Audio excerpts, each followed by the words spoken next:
গল্পের বাক্সবাহী রৌমানানুপুর চ্যানেলে আমি রৌমানানুপুর আপনাদের পড়ে শোনাচ্ছি সমরেশ মজুমদারের লেখা একটি উপন্যাস তীর্থযাত্রী। আজ শোনাব উপন্যাসটির তৃতীয় পর্ব। পার্থ বিস্ফারিত চোখে লোকটাকে দেখছিল। কমসে কম 6.5 ফুট লম্বা এবং পার্থর দ্বিগুণ চওড়া ওর দেহ। পিঠে বাঁধা সেই বিদেশি রুকস্যাক, গায়ে ট্রেকারদের পোশাকের উপর বাড়তি ওয়াটারপ্রুফ। লোকটা ঈষৎ ঝুঁকে কাঁধ থেকে স্ট্র্যাপ সরিয়ে রুকস্যাকটাকে নামিয়ে ওয়াটারপ্রুফের বোতামে হাত দিল। বস্তুটি থেকে তখন টুপটাপ জলের ফোঁটা পড়ছে। মাথা টুপিটাকে সরাতে লোকটাকে আরও বীভৎস দেখালো। কপাল চওড়া হয়ে ঠিক মাথার মাঝখান দিয়ে একদম ওপ্রান্তে চলে গেছে। দুদিকের স্প্রিংয়ের মতো চুলগুলো যেন সেই টাকটাকে পাহারা দিচ্ছে। লোকটা এবার হাসল এবং হাসতেই বাঁদিকের একটা দাঁত চিকচিকে উঠল। নিশ্চয় পেতল কিংবা সোনায় বাঁধানো। লোকটা সামান্য ঝুঁকে আবার বলল, থ্যাংক ইউ ভেরি মাচ, না হলে আমি মরে যেতাম। তারপরে হঠাৎ বিশাল শরীরটা নিয়ে এক জায়গায় দাঁড়িয়ে জগিং করতে লাগল। পার্থ এর আগে অনেক নিগ্রো দেখেছে, সিনেমায় তো বটেই, কলকাতায় কিংবা ওদের শহরে মাঝে মাঝে এক আধজনকে যে দেখেনি তা নয়, কিন্তু এত বিশাল চেহারার কাউকে এই প্রথম দেখল। পার্থ জানে না কেন হঠাৎ এক ধরনের ভয় তাকে আচ্ছন্ন করতে চাইল এবং সেই ভয়টাকে তাড়াবার জন্য সে রেগে গেল। কেন এসেছ এখানে? প্রশ্নটায় যে বিতৃষ্ণা আছে তা বোধহয় টের পায়নি লোকটা। গাছের ওপর ততক্ষণে বসে পড়ে জুতোর ফিতে হাত দিয়েছে সে। সানরাইজ দেখতে। আমি শুনেছি এখানকার সানরাইজ নাকি দারুণ ব্যাপার। কেউ কেউ বলে এখানকার সানরাইজ আর ঈশ্বরকে দেখা একই ব্যাপার। তুমি দেখেছ? শেষ প্রশ্নটার জবাব দিল না পার্থ। তুমি কোথায় থাকবে? ভেজা জুতোটাকে পা থেকে মুক্ত করতে করতে লোকটা বলল, ওরা আমাকে বলেছিল এখানে ইয়ুথ হোস্টেল আছে, কিন্তু ওটা যে ভাঙাচোরা জলে ভর্তি তা তো বলেনি। তখন তোমার এই বাংলোটাকে দেখতে পেলাম। এটা তোমার বাংলো? লোকটা অন্য জুতোয় হাত দিল। না, কিন্তু আমি এটাকে রিজার্ভ করেছি। আমি ছাড়া অন্য কেউ এখানে থাকতে পারবে না। অনেক ধন্যবাদ তোমাকে, আমার প্রাণ বাঁচানোর জন্য অনেক ধন্যবাদ। আমার নাম চার্লি। তুমি? পার্থ লক্ষ্য করছিল লোকটা তার দিকে না তাকিয়ে কথা বলে যাচ্ছে। এই যে ধন্যবাদ দেওয়া এবং নিজের নাম বলার চেয়ে অনেক বেশি গুরুত্বপূর্ণ হলো পায়ের চেহারাটা দেখা। তুমি আফ্রিকান? নো, হয়তো কখনো, কিন্তু এখন নয়। মানে কয়েক পুরুষ ধরে আমি আমেরিকান। পৃথিবীর অন্যতম গণতান্ত্রিক বুর্জোয়া দেশ যেখানে কোনো কালা আদমি আজ অবধি প্রেসিডেন্ট হয়নি। কিন্তু তোমার নামটা আমার জানা হয়নি বন্ধু। এরকম উপকার যে করলো তাকে মনে রাখতে হলে একটা নাম দরকার। জুতো জোড়াকে বেশ যত্নে লোকটা উঁচু করে ধরল যাতে জল বেরিয়ে যায়। মোজা দুটো ভিজেছে। আমার নাম পার্থ। লোকটার কথাগুলো খারাপ নয়, কিন্তু দ্বিধায় দুলছিল পার্থ। পার্থ? এসব ইন্ডিয়ান নামগুলো অদ্ভুত। শুনেছি প্রত্যেকটার নাকি একটা করে মানে থাকে, তাই কি? একটা লোক বেশ অর্থবান নাম নিয়ে ঘুরে বেড়ায়, কি সুন্দর। তোমার এখানে আগুন জ্বালোনি? একটু আগুন হবে? সঙ্গে সঙ্গে চোয়াল শক্ত হলো পার্থর। না, আগুন ফাগুন এখানে নেই। শোনো, তোমাকে আমি এখানে থাকতে দিয়েছি, এটাই অনেক কথা, তাই না? লোকটা এবার রুকস্যাক খুলছিল।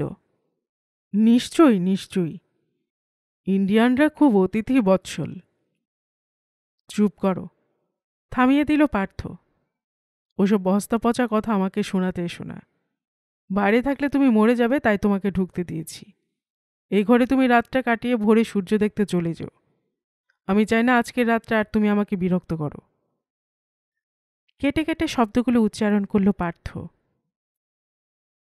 এতক্ষণে নিজের উপর বেশ আস্থা ফিরে এসেছে। নিগ্রোটার চেহারা যতই বিশাল হোক না কেন, সে নিজে হুকুম করার মতো জায়গায় আছে। তাছাড়া লোকটাকে মোটামুটি ভদ্র টাইপের বলেই মনে হচ্ছে। এই সুযোগ হাতছাড়া করা বুদ্ধিমানের কাজ নয়। ওপাশের ঘরে আগুন আছে তা জানতে দেওয়া ঠিক হবে না। ধীরে ধীরে লোকটা উঠে দাঁড়ালো। তোমাকে আমি বিরক্ত করতে যাব কেন? কিন্তু একটু আগুন পেলে ভালো হতো। আমার হাত পা অসাড় হয়ে আছে। এখানে কিচেন নেই। বসতে দিলে শুতে যায়। কিচেনের খোঁজ করছে, এরপর খাটের করবে। পার্থ আর কথা বাড়াতে চাইছিল না। না, নেই। তারপর মোমবাতিটা তুলতে গিয়ে বলল, তোমার কি এটার দরকার? হ্যাঁ, একটুখানি। কিন্তু তুমি শোবে কোথায়? আমার কথা তোমাকে চিন্তা করতে হবে না, তুমি এখানে শুয়ে পড়ো। ঘাড় ঘুরিয়ে ঘরটাকে দেখে নিয়ে রুকস্যাক এক কোণায় নিয়ে গেল লোকটা। তারপর প্যান্টের বোতামে হাত রেখে বলল, তুমি আমার উপর খুব রেগে গেছো, তাই না? কথাটার জবাব দিল না পার্থ। লোকটার যা চেহারা, তাতে বেশিক্ষণ ওর সামনে দাঁড়ানো মোটেই সুবিধের নয়। সে হ্যান্ডেল আর টর্চ নিয়ে ভেতরের ঘরের দরজা আস্তে আস্তে খুলল। সঙ্গে সঙ্গে চার্লি বলে উঠল, বাহ, ওখানে একটা ঘর আছে নাকি? হ্যাঁ, এটা রিজার্ভ। বন্ধ দরজার দিকে তাকালো চার্লি। তারপর জিভ শুরু করে শীষ দিল। প্যান্টের অনেকখানি ভিজেছে। বোতাম খুলে চেন টানলেই চলে না, বেশ কসরত করে টেনে খুলতে হয় ওটাকে। রুকস্যাক থেকে আরেকটা প্যান্ট বের করে নগ্ন শরীরে গলিয়ে নিল সে। জাঙ্গিয়াটাকে ভেজা প্যান্টের উপর ছড়িয়ে দিয়ে কার্পেটের উপর বসতে বেশ আরাম। হালকা লাগল। মোমবাতির আলোটা স্থির হয়ে আছে। তীর তীরে পাতলা আলো। শীত করছে খুব।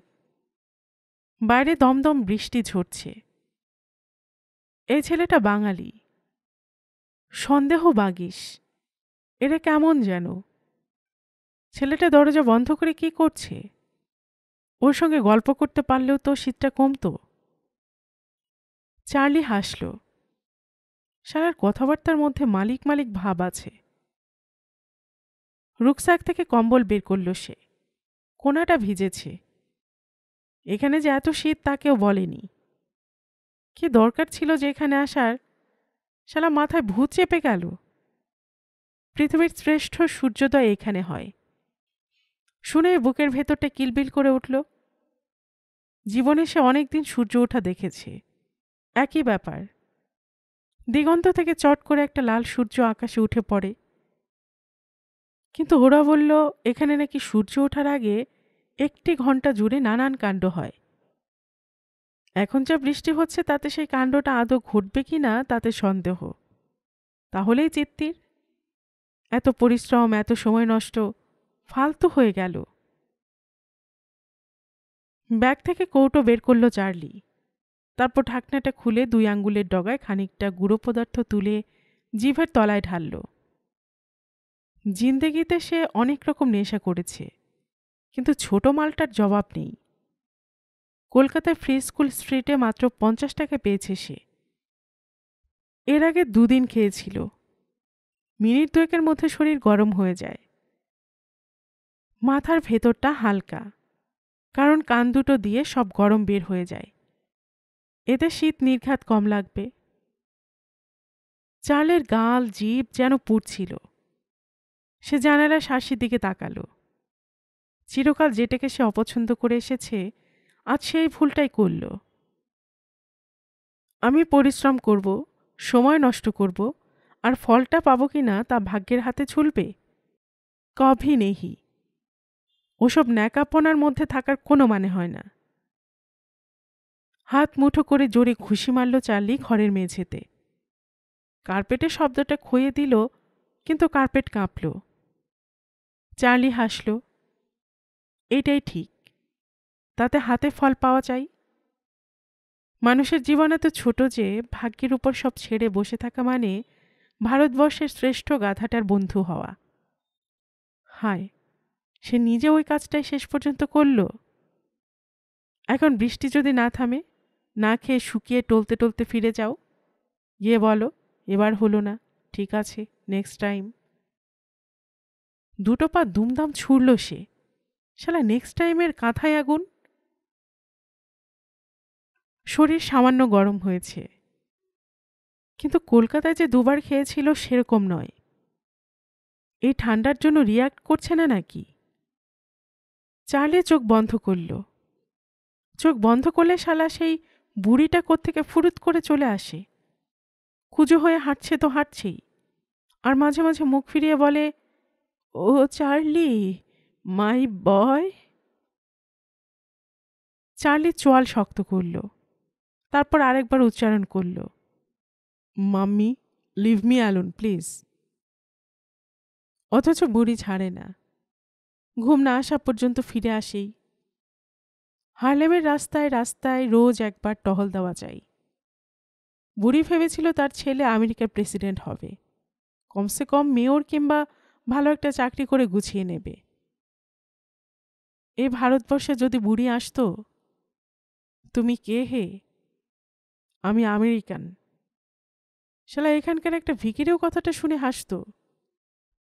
আমেরিকান বলতে এরা বোঝে লাল চামড়ার মানুষ যাদের 2 পকেট ভর্তি ডলার।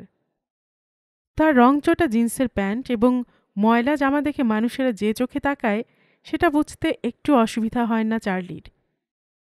ভারতবর্ষের এই গরিব কালো মানুষগুলো পর্যন্ত এড়িয়ে চলে। নিউ মার্কেটের সামনে দাঁড়িয়ে সে পথ চলতে ইন্ডিয়ান ছোকরার মন্তব্য শুনেছে, আফ্রিকান, নিগ্রো। কেউ বন্ধুত্বের হাত বাড়িয়ে দেয়নি। অবশ্য তা নিয়ে বিন্দুমাত্র মাথা ঘামায় না সে। তবে ভাবতে গেলে খারাপ লাগে। সদর সরাইখানায় জায়গা পেতে তাকে 2 ঘন্টা অপেক্ষা করতে হয়েছিল। কিন্তু সেই সময় যে হিপিগুলো এলো, তারা কিন্তু স্বচ্ছন্দে জায়গা পেয়ে গিয়েছে। শেষ পর্যন্ত তার বরাতে যে ব্যাংকটা জুটেছিল, তার আশেপাশে ছিল যত ফিকিরি মার্কা হিপিদের ভিড়। দিনরাত গাঁজা খেত আর পয়সা ধার চাইত। মেয়েগুলো ছিল শুটকো আর ছেলেগুলো পৌরসত্বহীন। প্রথম রাত্রে একটা মেয়ে তাকে বলেছিল, hey blacky, do you want me? 50 rupees will be okay. মেয়েটার দিকে তাকিয়েছিল সে। 1 ইঞ্চি ময়লা খাবলা খাবলা হয়ে জমে রয়েছে সারা শরীরে। মাথার চুলে কতদিন যে চিরুনি দেয়নি তার ঠিক নেই। 2টো কোটরে বসা চোখ ধকধক করছে। অত দূরে বসে তবু পোশাকের দুর্গন্ধ নাকে আসছে। সে ঠাট্টা করে বলেছিল, আই কান্ট। মেয়েটা তার এক সঙ্গীকে খুঁচিয়ে হেসে উঠেছিল, লুক, অ্যান ইউজলেস বুল। রাগে শরীর জ্বলে উঠেছিল। ইচ্ছে করছিল এক লাফে কাছে গিয়ে মেয়েটার ঘাড় মোটকে দিতে। কিন্তু কিছুই করেনি সে, শুধু পাশ ফিরে শুয়েছিল। না, নো মোর ক্রাইম। দেশ থেকে পালিয়ে আসার 3 দিন আগে সে জীবনে প্রথমবার অপরাধ করেছে। Well, you may take it as a crime. চটপট হাতটা উঠে গিয়েছিল। মেয়েটা তো বটেই, সে নিজে কিছু বুঝে ওঠার আগেই হাতটা আঘাত করেছিল মেয়েটার ঘাড়ে। চিৎকার করার সময় পায়নি মেয়েটা। কাটা গাছের মতো লুটিয়ে পড়েছিল মাটিতে। আর সে পালিয়েছিল। স্রেফ চোরের মতো 3 দিন লুকিয়ে থাকা, তারপর এইভাবে ভেসে আসা। মেয়েটা বাঁচল না মরল সে জানে না। যেভাবে পড়েছিল তাতে মনে হয় না আবার উঠে দাঁড়াতে পেরেছে। এবং বুড়োটা, সেই বুড়ো সাদা চামড়ার শকুনটা তাকে নিশ্চয়ই খুঁজে বেড়াচ্ছে। পুলিশ মহলে ভালো যোগাযোগ আছে লোকটার, কিন্তু মেয়েটাকে আঘাত করার বিন্দুমাত্র বাসনা ছিল না তার। যে ডিপার্টমেন্টাল সেন্টারে সে কাজ করত, মেয়েটা থাকত ঠিক তার উপরে। সুন্দরী, ছিমছাম এবং ছোটখাটো মেয়ে, হাসত চমৎকার। বাড়িওয়ালা ছিল স্টোরের মালিক, ওই শকুনটা। মেয়েটার বাপমা থাকত জর্জিয়ায়। বুড়োর নজর ছিল মেয়েটার উপর, আর মেয়েটার তার। প্রথম প্রথম সে এড়িয়ে চলেছিল। ওই চাহনিতে তো অনেকখানি ভালোবাসা ছিল, অন্তত তাই তখন মনে হয়েছিল। অথচ সবটাই যে খেলা, একটা শরীরকে নাচিয়ে আনন্দ পাওয়া, একটা মনকে এলোমেলো করে দূরে বসে মজা দেখা, এসব বুঝতে সময় লেগেছিল তার। যখন বুঝেছিল তখন চার্লি থুতু ফেলতে গিয়ে দেখল তার জিভ শুকিয়ে গেছে। এই গুঁড়োটা যেন শরীরের সব জল শুষে নেয়, কিন্তু তেষ্টা পায় না। সাদা চামড়ার মেয়েদের সে চিরজীবন এড়িয়ে এসেছে, দূর থেকে দেখেছে কিন্তু কাছে ঘাসেনি। অথচ কি কাণ্ড, সে ভুলটাই করে বসল সে। আমেরিকা থেকে আসার আগে ভেবেছিল পুলিশ তাকে আটকাবে। খুব ভয়ে ভয়ে ছিল, কিন্তু কিছুই হলো না।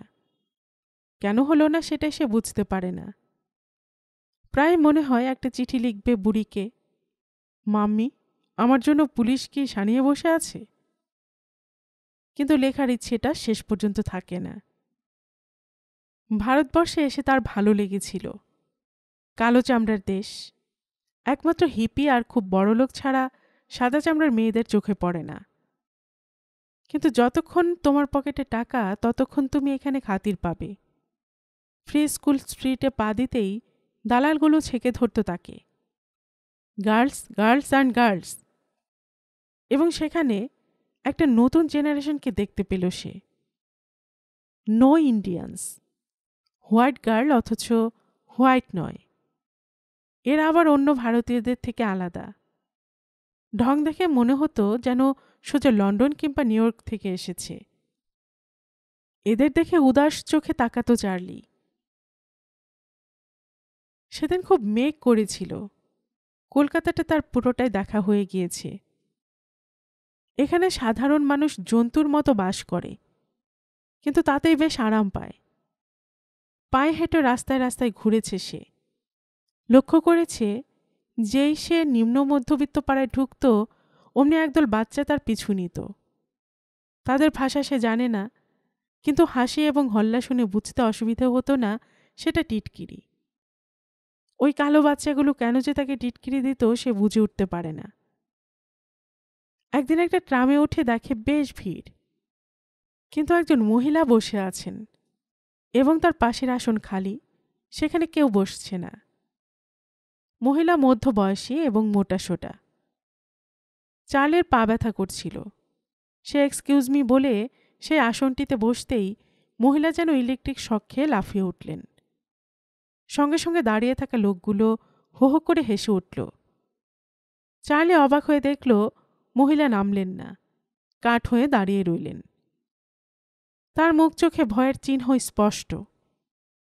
চার্লির বুঝতে অসুবিধা হয়নি। তার বিশাল শরীর, কালো রঙকে মহিলা অপছন্দ করেছেন, কিন্তু মহিলার গায়ের রং তো ফর্সার ধারে কাছে নয়। সেদিন সে মেঘের সন্ধ্যায় সে পার্ক স্ট্রিট দিয়ে হাঁটছিল। এই জায়গাটার সঙ্গে কলকাতার চরিত্রের কোনো মিল নেই। এই সময় দালালটা তার পেছনে লেগে শোনালো, Indian girls sir, very cheap, black sweet girl. Charlie দাঁড়িয়ে গেল। এরকম বর্ণনা সে কখনো শোনেনি। বিশাল লম্বাটা একটা বাড়ির দোতলায় তাকে নিয়ে গেল দালালটা। যাওয়ার সময় বলেছিল, 100 rupees sir, very very chip. মেয়েটি ইন্ডিয়ান, গায়ের রং কালো, জিন্সের প্যান্ট আর শার্ট পরে দাঁড়িয়ে আছে। চার্লিকে দেখে তার কপালে ভাঁজ পড়ল। সে দালালটাকে ভারতীয় ভাষায় কিছু জিজ্ঞাসা করে মাথা নাড়তেই দালালটা বলল, sir you are very big, 200 sir, 200। এক ঝটকায় দালালটাকে সরিয়ে সে নিচে নেমে আসতেই হাসি শুনতে পেয়েছিল। মেয়েটা খিলখিল করে হাসছে। আজ এই প্রচণ্ড শীতে পাহাড়ের নির্জনে মোমবাতির আলোয় বসে চার্লি চোখ বন্ধ করল। আই এম টু বিগ, আমি খুব কালো। ওয়েল, এতে আমার কি হাত ছিল? কাঁধ ঝাঁকালো চার্লি। তারপর জিভে একটা শব্দ করে চোখ বন্ধ করতেই বুড়ি এসে গেল। সে মনে মনে আদুরে গলায় বুড়িকে বলল, listen mummy, I am going to face god tomorrow. ঠিক তোমার ভগবান নয়, আবার অল দি সেম।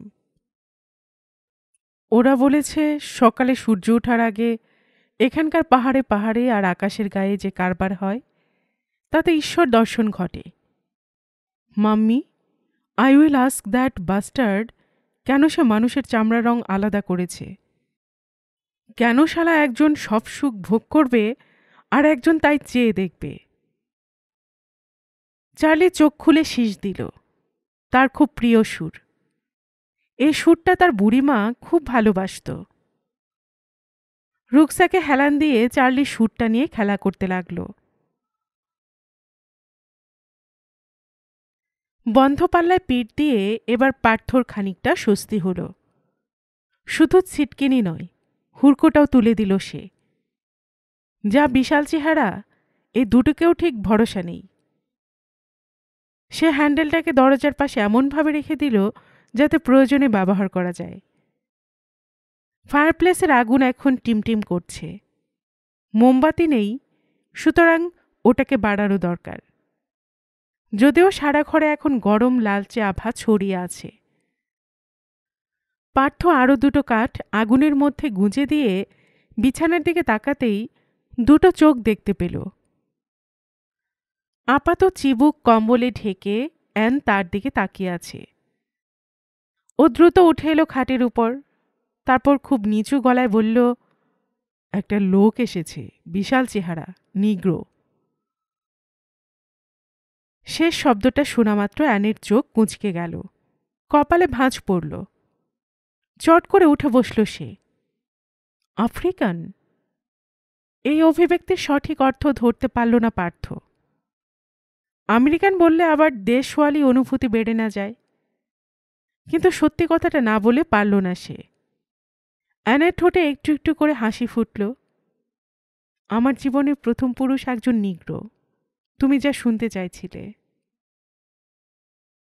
কোনো কারণ নেই, তবু পার্থর মনে হলো পাশের ঘরের লোকটাকে ঢুকতে দেওয়া উচিত হয়নি। লোকটা যেন সব ব্যাপারে তাকে টেক্কা মেরে যেতে পারে। সে একটু জড়ানো গলায় বলল, এর নাম চার্লি, তার কি ছিল? এবার হেসে ফেলল অ্যান। তুমি সত্যিই শিশু। এখন আর তার নাম দিয়ে কি হবে? চার্লি, টম, ডিক একটা হলেই হলো। ও কি করছে? আস্তে কথা বলো, লোকটা সুবিধের নয়। শুধু তুমি বললে বলে ওকে ঢুকতে দিয়েছি। ওর চেহারা গুন্ডার মতন, কথাবার্তা খুব চোয়াড়ে। আমি চাই না যে ও তোমার অস্বস্তি টের পাক। ওই চেহারাকে আমি কখনোই বিশ্বাস করি না। চাপা গলায় বলছিল পার্থ। হাসি চাপতে গিয়েও পারল না অ্যান। শব্দটা ছিটকে বেরিয়ে এলো। চমকে উঠে পার্থ হাত বাড়াল ওর মুখ চাপা দিতে, কিন্তু ততক্ষণে সামলে নিয়েছে অ্যান। ফিসফিস স্বরে বলল, তুমি খুব জেলাস, কিন্তু আমার জন্য তুমি এত ভাবছো কেন? আমার কাছে তুমি যা, ও তাই। যাক, ছেড়ে দাও এসব কথা। একটা লোকের চেহারা বিশাল হওয়া মানে সে খারাপ হবে এই যুক্তি ঠিক নয়। যে আমাকে রেপ করেছিল সে ছিল খুব রোগা, আমার চেয়েও। পার্থ নিজেকে বোঝাবার চেষ্টা করছিল। অ্যান ঠিকই বলেছে, সত্যি কথাই। চার্লির সঙ্গে তার পার্থক্য ওর কাছে কিছুই থাকতে পারে না। এক, সে জায়গা দিয়েছে, আর তার গায়ের রং উজ্জ্বল শ্যামবর্ণ। কিন্তু তা সত্ত্বেও ওকে চার্লির সঙ্গে মিলিয়ে ফেলা ভালো লাগছিল না পার্থর। কিছুক্ষণ একঘরে থেকে কি তার মনে অধিকারবোধ জন্মে গেছে? অতএব সে ঘাড় নাড়ল। ঠিক আছে, তুমি যখন বলছো তখন ঠিক আছে, কিন্তু লোকটা যদি একটা বেড়ালো হতো তবু আমি অপছন্দ করতাম। খামোখা আমাদের প্রাইভেসিটাকেও নষ্ট করল। অ্যান ধীরে ধীরে বালিশে মাথা রাখল। পৃথিবীর সমস্ত পুরুষই এক ধাতুতে করা। ও কেন এসেছে? সূর্য দেখতে তো? তাহলে আমরা তিনজনেই তীর্থযাত্রী। অতএব রাগ করো না। পার্থ কম্বল দুটোকে শরীরের উপর টেনে নিয়ে কাত হয়ে শুয়ে একটা হাত খুব আলতো করে অ্যানের পেটের উপর রাখল। যদিও হাতের তলায় কম্বল এবং পোশাকের স্তর, তবুও শরীরে একটা উত্তাপ ছড়িয়ে পড়ছিল। সে কোনো রকমে বলল, বলো। অ্যানের বোধহয় আর কথা বলতে ভালো লাগছিল না।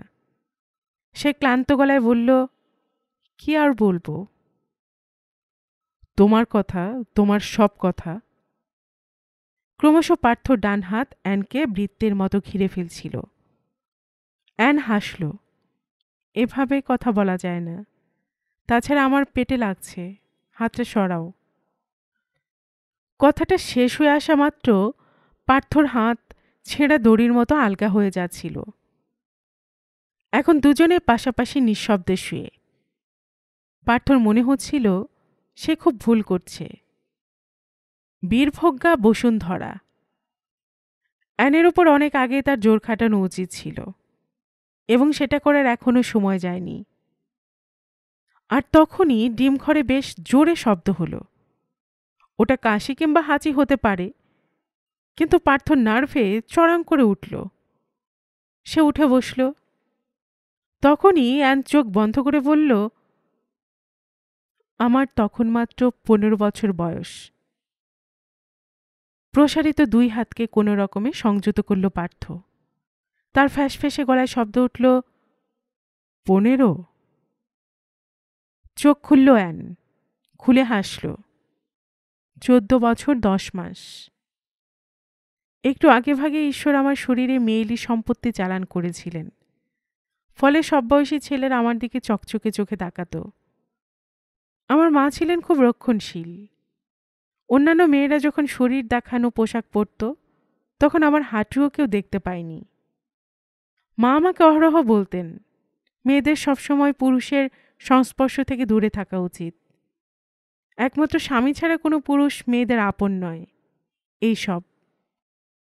আর এসব কথা শুনতে শুনতে হয়তো বিশ্বাস করে ফেলেছিলাম, কারণ আমার কোনো ছেলে বন্ধু ছিল না। আমার মেয়ে বন্ধুদের যখন প্রেম দেওয়া নেওয়া শুরু হয়ে গেছে, তখন আমি ছিলাম একদম একা। সেই সময় আমরা একবার আমার মায়ের মামার বাড়িতে বেড়াতে গেলাম। নির্জন গ্রামের বাড়িতে আমার দাদু এবং দিদিমা ছাড়া ছিল 3-4 জন ঝি চাকর। চাষবাস আর খামার দেখত এক বৃদ্ধ নিগ্রো। ঝি চাকররাও ছিল তাই। ওখানে যাওয়ার পর আমার বেশ স্বাধীনতা মিলল। আমি একা একা সারাদিন ঘুরে বেড়াতে পারতাম। ফলের বাগান, চাষের ক্ষেত, এমনকি পাশের বনের ভেতরে চলে যেতাম। মাকে দিদিমা বলতেন, ওখানে কোনো ভয় নেই। তাছাড়া পুরুষ মানুষরাও ওইসব অঞ্চলে বেশি নেই। চাকর বাকরদের মা ঠিক পুরুষ বলে ভাবতে চাইত না। একদিন এক বিকেলে এক বনে বেড়াচ্ছি, হঠাৎ মনে হলো দুজন কেমন গলায় কথা বলছে। মেয়েটি খুব হাসছিল। কৌতূহল হলো। একটা ঘন ঝোপের আড়াল সরিয়ে এগিয়ে দেখি একটা নিগ্রো ছেলে উপুর হয়ে শুয়ে রয়েছে। তার শরীরে একটাও পোশাক নেই। 20-22 বছরের একটি যুবতী নিগ্রো তার শরীরে হাত বুলিয়ে দিচ্ছে। আমাকে দেখা মাত্র মেয়েটি যেন আঁতকে উঠল। প্রচণ্ড ভয় ওর চোখে মুখে ফুটে উঠল। আমি ওকে চিনতে না পারলেও বুঝতে পারলাম যে আমার দাদুর কাছে কাজ করে। মেয়েটা এত ভয় পেয়েছিল যে হাত বাড়িয়ে তার পোশাক তুলে নিয়ে নিঃশব্দে দৌড়ে গেল উল্টো দিকে। আমি তার শরীরটাকে বনের আড়ালে মিলিয়ে যেতে দেখলাম। ও যে ভয় পেয়েছে এটা বুঝতে অসুবিধা হয়নি, কিন্তু কেন ভয় পেল তাই ঠাউর করতে পারছিলাম না। ওরা নিশ্চয় অন্যায় কাজ করছিল, যা কালো চামড়াদের করতে নেই। কিন্তু এসব ভাবনার সঙ্গে আমার মনে হয়েছিল ওই মেয়েটির শরীরের গঠন খুব সুন্দর, কিন্তু ওই ছেলেটির মতো নয়। ওর কালো চামড়ায় রোদের আভা পড়ায় কেমন নীলচে জেল্লা বের হচ্ছিল। মেয়েটির হঠাৎ উঠে যাওয়া টের পেতে ছেলেটির সময় লাগল। উপর হওয়া অবস্থায় ও কিছু একটা বলে ডাকল। আমার মনে হলো এই মুহূর্তে ওই জায়গা ছেড়ে চলে যাওয়া উচিত, কিন্তু কেন জানি না আমি এক পা নড়তে পারলাম না। 2-3 বার ডেকে খুব অবাক হয়ে ছেলেটি উঠে বসল, এবং তখনই সে আমাকে দেখতে পেল। অদ্ভুত অভিব্যক্তি ফুটে উঠল ওর মুখে। না, শুধু ভয় নয়, সে সঙ্গে আরও কিছু। আমি বোকার মতো বলেছিলাম, ও চলে গিয়েছে। ছেলেটা যেন তাতে আরও অবাক হলো। ডান দিকে বোধহয় মেয়েটির যাওয়ার পথ অনুমান করে সে নিঃশব্দে মাথা নাড়ল। আমি দেখলাম ছেলেটি সত্যি খুব রোগা, কিন্তু ওর মধ্যে কি একরকম কাঠিন্য ছড়ানো। ধীরে ধীরে সে উঠে দাঁড়ালো। আমার চেয়ে অনেক লম্বা, কিন্তু তার পুরুষাঙ্গ এত উদ্ধত যে আমি চিৎকার করে উঠলাম। আমার চিৎকার কানে যাওয়া মাত্র সে লাফ দিল। এক হাতে আমার মুখ বন্ধ করে পাগলের মতো আমাকে বিবস্ত্র করার চেষ্টা করল। আমি দু হাতে থেকে বাধা দেবার চেষ্টা করলাম, কিন্তু রোগা শরীরেও যে এত জোর সে কি করে পেল জানি না। আমি হেরে গেলাম। ছেলেটিও আমাকে ধর্ষণ করল। যে মুহূর্তে আনন্দ খুঁজছিল, সেই মুহূর্তে আমি নিঃশব্দে কাঁদছিলাম। আমি জানি ও আনন্দ পায়নি। হয়তো ওর প্রেমিকার কাছে যে আনন্দ পাওয়ার জন্য উন্মুক্ত ছিল, তা আমার জন্য পায়নি বলে প্রতিশোধ নিয়ে গেল। কিন্তু আমার মা যা পারেননি, ছেলেটা তাই পারল। পুরুষ মানুষের সম্পর্কে এক ধরনের বিতৃষ্ণা ও আমার মনের গায়ে খোদাই করে দিয়ে গেল। অ্যান দীর্ঘশ্বাস ফেলল। তারপর একটা হাত কপালের উপর রেখে বলল, কতক্ষণ যে ওভাবে পড়েছিলাম আমি জানি না। হয়তো অজ্ঞান হয়ে গিয়েছিলাম। জ্ঞান ফিরল যখন, তখন দেখি সেই মেয়েটি আমার পাশে বসে। ছেলেটি নেই। আমার জামাকাপড় বিন্যস্ত। মেয়েটিকে দেখে আমি অবাক হয়ে গেলাম। কিন্তু জ্ঞান ফেরা মাত্র সে আমার পায়ের উপর মুখ রেখে ফুঁপিয়ে ফুঁপিয়ে কাঁদতে লাগল। ব্যাপারটা বুঝতে আমার সময় লেগেছিল। ক্রমশ আমার জন্য নয়, মেয়েটার জন্য আমার কষ্ট হচ্ছিল। বাড়িতে বললাম পড়ে গিয়ে পায়ে লেগেছে। কেন মিথ্যে কথা বলেছিলাম, কেন সবাইকে ডেকে সত্যি কথা বলে ছেলেটিকে চিনিয়ে দেবার চেষ্টা করিনি তা জানি না। মেয়েটি কিন্তু সেই অনুরোধ আমাকে একবারও করেনি। পরে মনে হয়েছে, একটি পুরুষাঙ্গের আঘাত মেয়েদের শরীরের গোপন জায়গায় যে অনুরণন সৃষ্টি করে, তা তার মনের বয়স অনেক বাড়িয়ে দেয়। অনেক না বোঝা জিনিস বুঝতে এক লহমা দেরি হয় না তার।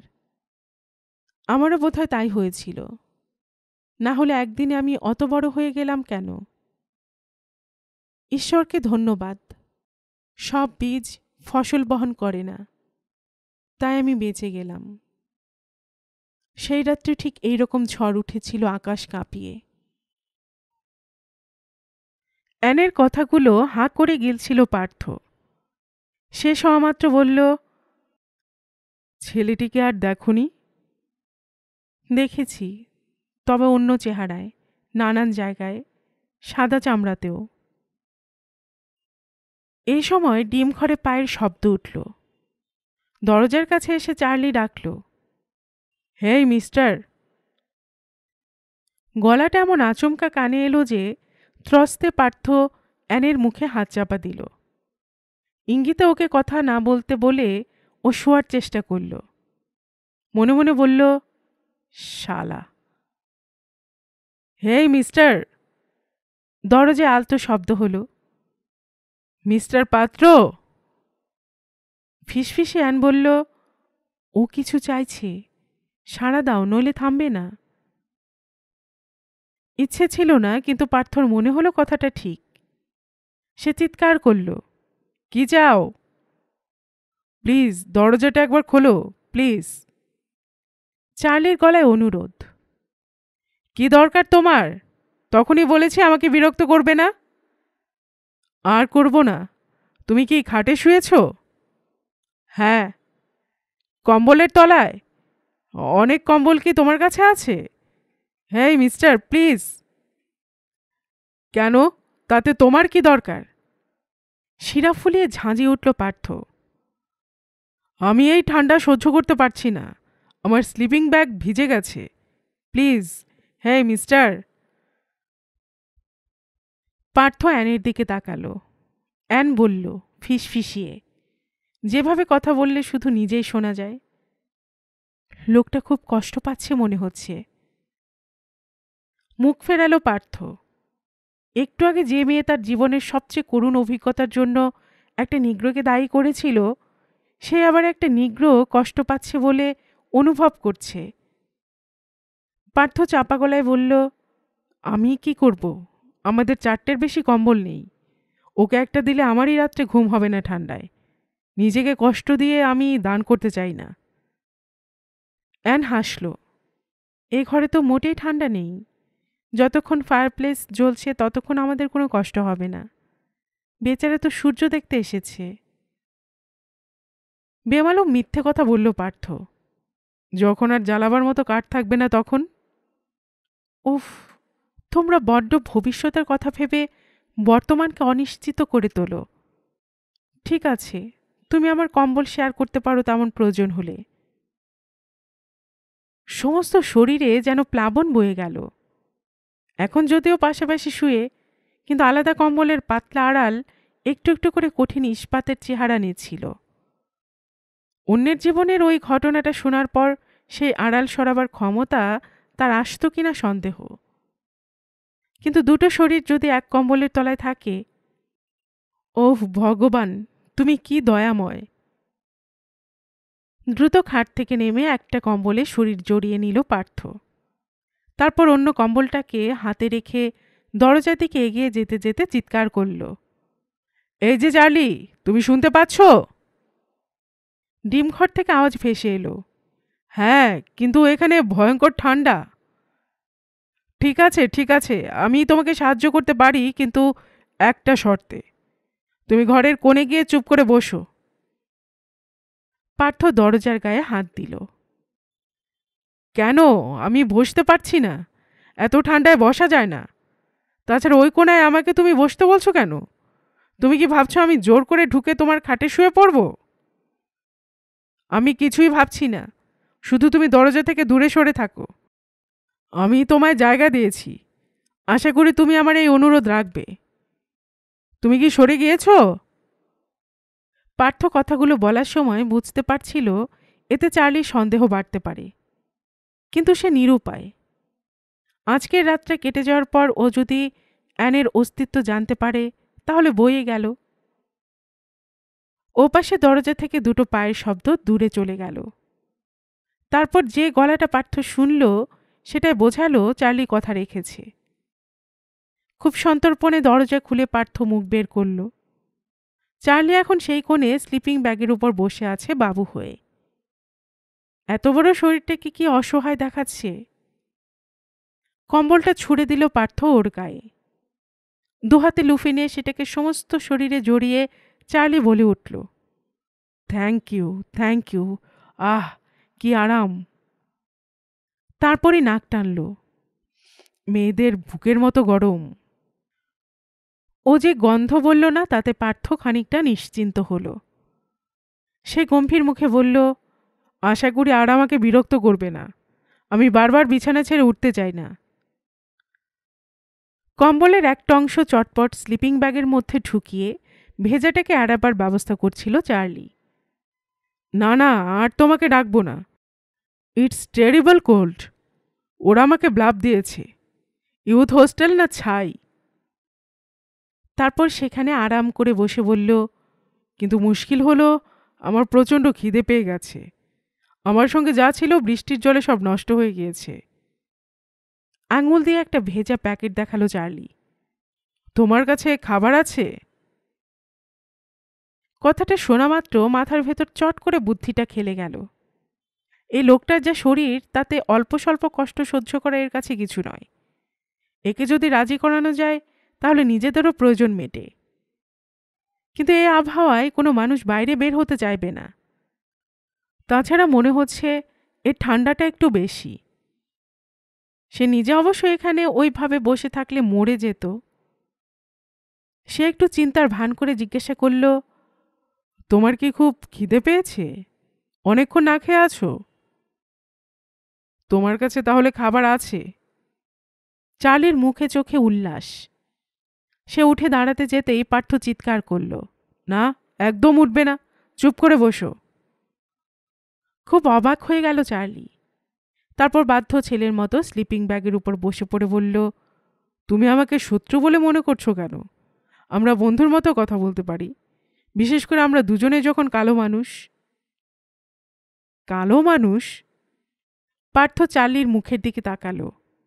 স্প্রিংয়ের মতো চুলগুলো মৌমাছির চাক হয়ে রয়েছে। চামড়া থেকে অজস্র কালো পিচ যেন অনবরত গলে পড়ছে। এ লোকটা ওকে দলে টানতে চাইছে। তার নিজের গায়ের রং একসময় দুধে আলতায় মেশানো ছিল।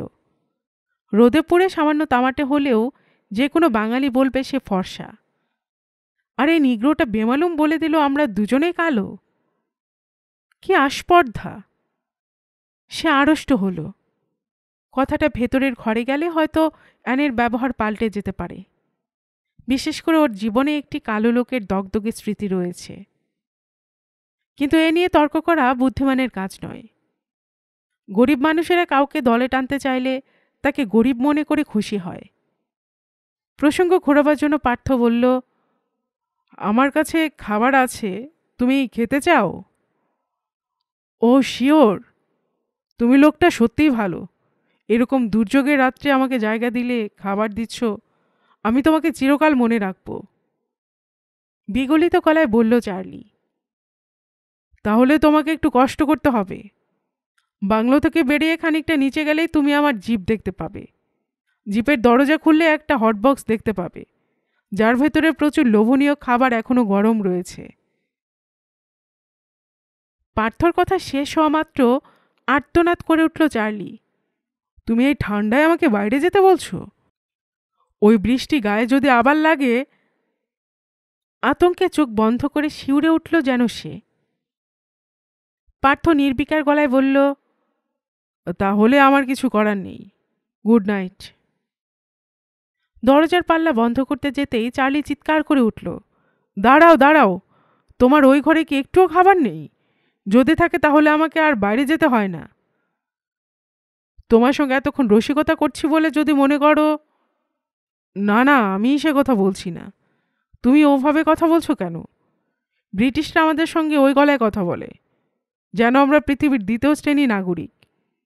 কিন্তু তুমি আমি তো আর ব্রিটিশ নই, সাদা চামড়ার লোকও নই। Alright, I will take the chance. আমার খুব খিদে পেয়েছে। হয় পেট ভর্তি খাবার, নয় একটা মেয়ে ছেলে সঙ্গে না থাকলে আমার রাত্রে ঘুম আসে না। ধীরে ধীরে উঠে দাঁড়ালো চার্লি। তারপর কাচের দেওয়ালে চোখ রাখল। বৃষ্টি বোধহয় এই মুহূর্তে সামান্য ধরেছে। চার্লির চেহারা খুব করুণ হয়ে উঠল। বোঝা যাচ্ছে যে সে বাইরে পা বাড়াতে সাহস পাচ্ছে না। পার্থ ওর এই সিদ্ধান্তে আবার খুশি হয়েছিল, কিন্তু চার্লির দ্বিধা দেখে সে উৎসাহ দেবার জন্য বলল, যা খাবার আছে তা তোমার অর্ধেক আমার অর্ধেক, খুব ডিলিশিয়াস। তাছাড়া গরম কম্বলও রয়েছে গাড়িতে, ইচ্ছে হলে নিয়ে আসতে পারো। তাতে রাত্রে ঘুম খুব আরামদায়ক হবে। আর দেরি করো না, বৃষ্টি কম আছে, বেরিয়ে পড়ো। এতগুলো পাওয়ার কথা শুনে চার্লি ওয়াটারপ্রুফটা পরে নিল। তারপর দরজা খুলে স্প্রিংয়ের মতো বেরিয়ে গেল।